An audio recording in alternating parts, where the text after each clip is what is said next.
Hey guys, Will here with W.T.F car reviews, and today we're going to be reviewing the all-new 2024 Nissan Murano SV Midnight Edition. And a big thanks to Red at Courtesy Nissan in Tampa, Florida for helping make this review possible. I'll leave a link to our inventory below, and if you're looking for a new car, SUV, or truck in the Tampa area, I would definitely recommend checking these guys out and ask for Red. And for those of you guys who don't know, the Murano has been Nissan's midsize crossover SUV since 2003. The third generation Murano that you see here was released in 2015, facelifted in 2019, updated again in 2020, and updating the logo last year for 2023.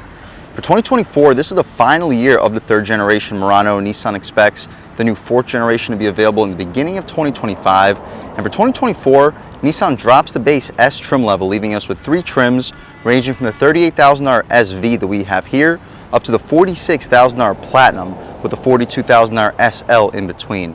But we have the $38,000 SV here plus $1,590 for the Midnight Edition. What else do we get for that money? Let's jump right in. So the SV Midnight Edition gets the full LED headlamps, LED fog lights, daytime running light with full front parking sensing. No 360-degree camera, but wouldn't be expected on an entry-level SV trim. Updated Nissan badge, we've had that since 2023.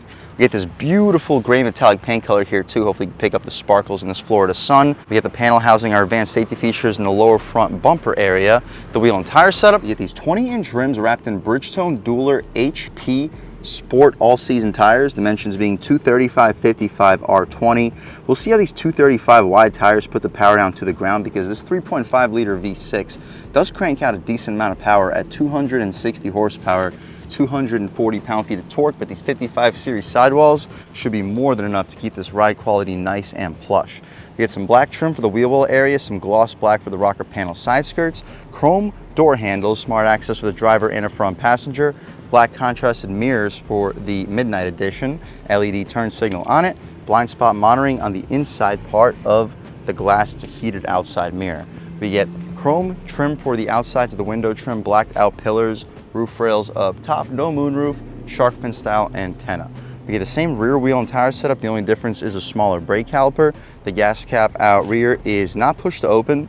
I'll show you where the latch is inside. We get full LED taillights, turn signals, and reverse lights, LED third brake light too. Blacked out Murano badge, SV also blacked out, Midnight Edition in the corner. Updated Nissan badge again since last year for 2023. We get full rear parking sensing, so we get parking sensing up front and out rear, just no 360 on the base SV trim.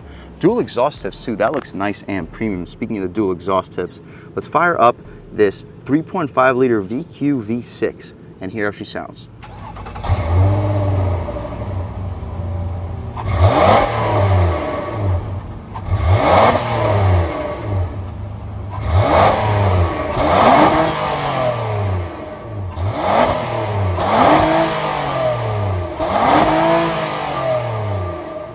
Alright guys, that was the sound of the 3.5-liter VQ V6 sold by Nissan for the 2024 Murano.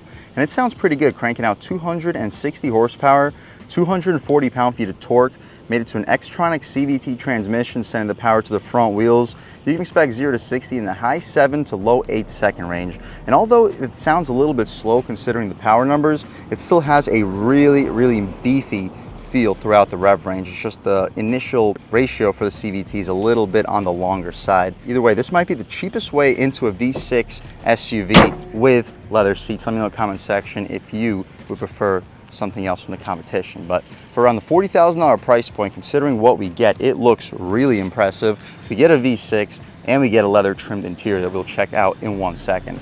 Again, smart access for the driver and a front passenger. Taking a step inside, up top we get soft touch materials, some faux wood in the center, aluminum door handle, leather stitching for the armrest, and it's gushy soft. Auto one touch up front, power windows out rear, 4-way adjustable mirrors. You'll squeeze a foot long in there, 24-ounce water bottle, and one of your speakers in the corner. We get an aluminum Murano nameplate as we step inside. The seats are leather, white contrast stitching, nice bolstering, very soft material. 2-way lumbar control, you can recline, drop, lift, and slide the front seats. But taking a step inside, we can really check it out. So foot on the brake, engine start stop, and everything fires right to life. But overall, this is a pretty premium interior considering the price point. At $40K, we get a leather trim steering wheel, solid 9 and 3, horn area is rubberized, the horn itself loud and aggressive. We'll do a window check, see if we get dual panes. We do get dual panes on an SV Murano. That is impressive. On the left side, we get our infotainment adjustments, voice commands. You can hang up and answer your phone calls, more infotainment adjustments, and our volume control. On the right side, you get your cruise control, radar cruise control with its adjustments, with our skip control up top. Infotainment, right now we're looking at music, drive computer, fuel economy, driving aids, tire pressure, warning review, settings, and right back where we started, I'll leave it in this home screen for this review. On the left side, our tach goes to about 6,600 RPM, speedometer goes to 160, fuel level beneath that, coolant temperature beneath the tach, clock up top, temperature outside right next to it. The stocks have a satisfying click to it. Auto headlamps, auto high beams, fog lights, no auto rain sensing wipers, but wouldn't be expected considering the $60,000 Armada we just reviewed in this channel didn't have auto rain sensing wipers. We get a tilt and telescoping steering wheel though, 360 cents. You can turn off the traction control, interior brightness, trip reset, hood latch release, and our gas cap release, parking brake, and hopefully get a good look at the pedals. The materials out here are rubberized air vent outline in some faux aluminum trim, leather stitching for the top part of the dashboard, and soft touch all throughout. We get the 8-inch touchscreen and a 7-inch infotainment display, but the 8-inch touchscreen, let's check it out. Menu, audio, volume adjustments have a satisfying resistance. No navigation, you gotta go up to the higher trims to get navigation, but we still get the wireless Apple CarPlay and Android Auto with phone, audio connections, info, and settings, and this being our home screen. Cool. Beneath that, dual zone automatic climate control, heated seats, no ventilated seats, but it's still nice to get the heated seats here. No heated steering wheel. Engine start stop, all leather stitching for your knee will often hit. USB A and C port with an aux port right next to it, 12 volt, 120 watt. Solid storage compartment, perfect for a phone or wallet with 2 cup holders behind it. You'll fit 24-ounce bottles. The gear selector, let's check out the backup camera. Pretty okay resolution, guidance lines, and trajectory, and the steering, typical Nissan fashion, has a very solid amount of heft to it when you're not moving. Once you start moving, it gets significantly lighter. The manual shift controls we have on the left side for a line-driven CVT. It forces you to start off in first gear, I guess, in snowy environments. That wouldn't necessarily be optimal, but as you'll see when we take this thing out for a drive, the first gear in this thing is long. It takes you to like 50 miles an hour. If it shortened it down to about 30, I could see the 0 to 60 getting shortened down by about a second in this SUV. The armrest is gushy soft. We get 2 panels of armrest with more of that faux aluminum wood looking trim in the center. We can open it up. It is massive. You'll fit 5 2-liter bottles of soda in here. Nice spot for car accessories, coins, and business cards as well. The glove box, let's check it out. If I call that the glove box, I'm sorry, the console. But the glove box, it is damped, it is large, it's not lined in felt, but you'll fit 30 plus license plates in there. Easily fit 2 pairs of shoes. We get an auto dimming rear view mirror. It's not frameless, but it doesn't need to be. Sunglass holder behind it. Interior lights are LED. Awesome. That's about it though, guys, for the front seat of this 2024 Nissan Murano SV front wheel drive with a $37,920 base price. You can pause, take a look at all the standard features. It comes loaded with them. Options, $395 for the premium paint, $1,590 for the midnight edition. You can see all the features that includes. $345 for the carpeted floor mats, $1,365 for the destination, totaling us out at $41,615 before discounts. I've seen discounts upwards of $5,000 to $10,000 on these Muranos. I've seen them out the door go for like $35,000, $36,000 recently. Considering you're getting a 6-cylinder engine, LED lighting all throughout, and a spacious mid-size interior, this is an impressive value for the money. Let's check out the back seat space and the overall quality of the material. So up top, we get soft touch, aluminum door handle, gushy soft stitch armrest, power windows, solid storage. You'll probably squeeze a 6-inch sub. It might be a little bit too short, but if you're okay with getting your sauces and juices all over the place, you can still squeeze a 6-inch sub in there with a 24-ounce water bottle behind it. We'll lift these seats up, check out the materials. It's a very, very soft leather seat, white contrast stitching, solid legroom, a little bit over 6 feet tall, sitting behind my seat settings, and I still have about 4 or 5 inches of knee room. The seats, they don't slide back and forth, unfortunately, but they do recline. To recline the seat, they give us a latch in this corner. You just pull it up, and this is the full recline mode in this back seat. I'm basically laying down back here. Still have plenty of room for my feet. Got about a foot of headroom. I'd expect you to fit up to a 6'5" plus passenger back here, considering how far you can recline these seats. This is a really comfortable back seat area. I could probably take a nap back here and be perfectly comfortable. But let's lift this backrest up to its upright position so you guys can see the cargo space a little bit more clearly. The center cubby back here, let's pop it out. Get a nice storage compartment. You'll fit two 24-ounce bottles and a soft leather area for you to rest your arm. The interior lights back here are LED, it appears like. We get hooks for both of the grab handles in the back seat, but other than that, that's about it for the back seat of the Murano. Additional storage space, USB A and C port with air vents, all super premium touches with map pockets behind both the front seats.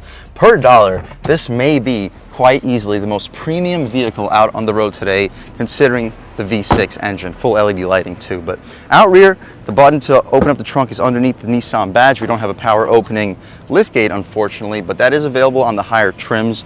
The floor is pretty low, at a little bit over 6 feet tall. My knee's only a couple inches below the step-in, so if you have older or smaller pets, they shouldn't have the toughest time hopping back here.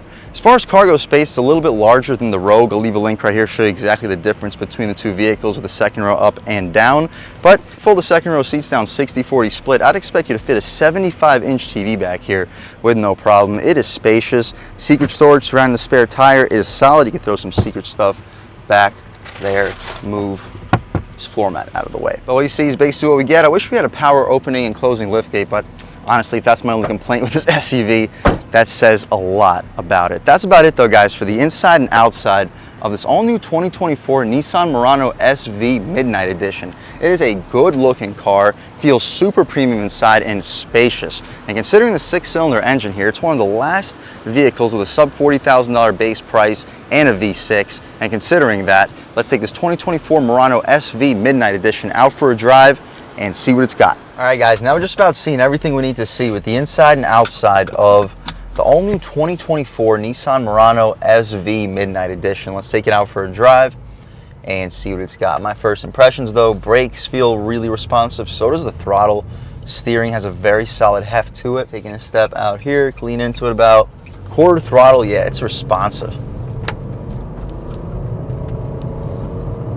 And the CVT, it has a very long first gear, which for low throttle allows you to have a very strong feeling sensation of acceleration, but at high throttle, you start to wish that it had like a little bit shorter of a first gear. Taking a step out here, about third throttle. See, there we go. Once we get above 3,000 RPM, it starts to really pick up. We could try one out off the line, and you'll get an even better sense of what I mean. Yeah, the brakes feel good. Off the line, on the gas. Woo! And now we're off. Flying though, but it takes we hit 60 miles an hour before the engine even reaches its red line. Nissan, if we did a little bit of a better job designing this transmission when it comes to acceleration ratios, I could see 0 to 60 happening in under 7 seconds. Instead, it's closer to 8, maybe even slower than 8 depending on your traction. And it's not because this engine's not powerful. This is a powerful, powerful engine. It's just that this transmission takes 60 miles an hour to get to its red line. Anyway, body roll is super limited. Turning radius is very sharp for a midsize. And taking a step out here at about a third throttle, super responsive when it comes to the throttle response. It's just not a whole lot of bite considering the length of the first ratio. Body roll's limited on the gas. It's still a nice peppy SUV. We'll take a step out here as soon as we get the chance. Looks like after this Honda passes, we'll get the chance. Taking a step out on the gas. Woo!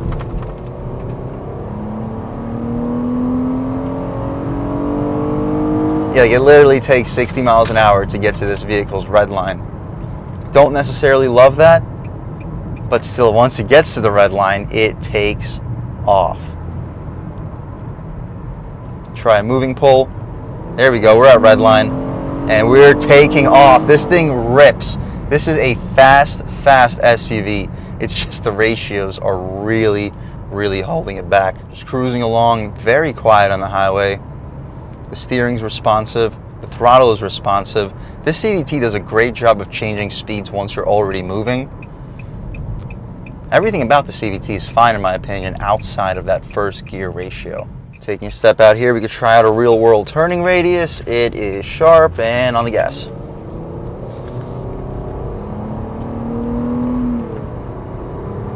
Yeah, picks up speed really well. I'm not going to say anything about that first gear shift anymore. You guys know how I feel about it.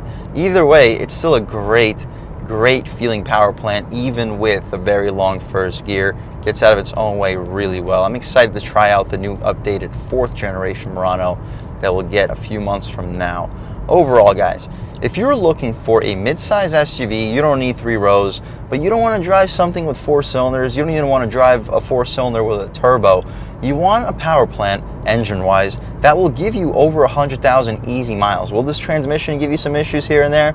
Possibly. I really wish they gave us the 9-speed or even the 7-speed in this Murano post-facelift. But this power plant with the V6 should be a very reliable one. It's very smooth, and with the CVT, it gives you a very consistent sensation of speed. I've never been the biggest fan of CVTs when it comes to performance, at least, but when it comes to smoothness and daily driving comfort, this CVT does a really good job of keeping everything nice, steady, and consistent while giving you a 6-cylinder power plant, giving you 260 horsepower. We mentioned earlier in this review that this is probably the cheapest way into a mid-size SUV with a V6 and with leather seats, and as you guys can see, it's pretty apparent that it is. With an MSRP after destination at $41,000, before $5,000, $6,000, $7,000, sometimes $8,000 discounts that we're seeing on these Muranos out the door, you could be looking at around a $38,000 SUV with a V6 with LED lighting, leather seats, and a pretty solid sound system, pretty solid tech features all throughout.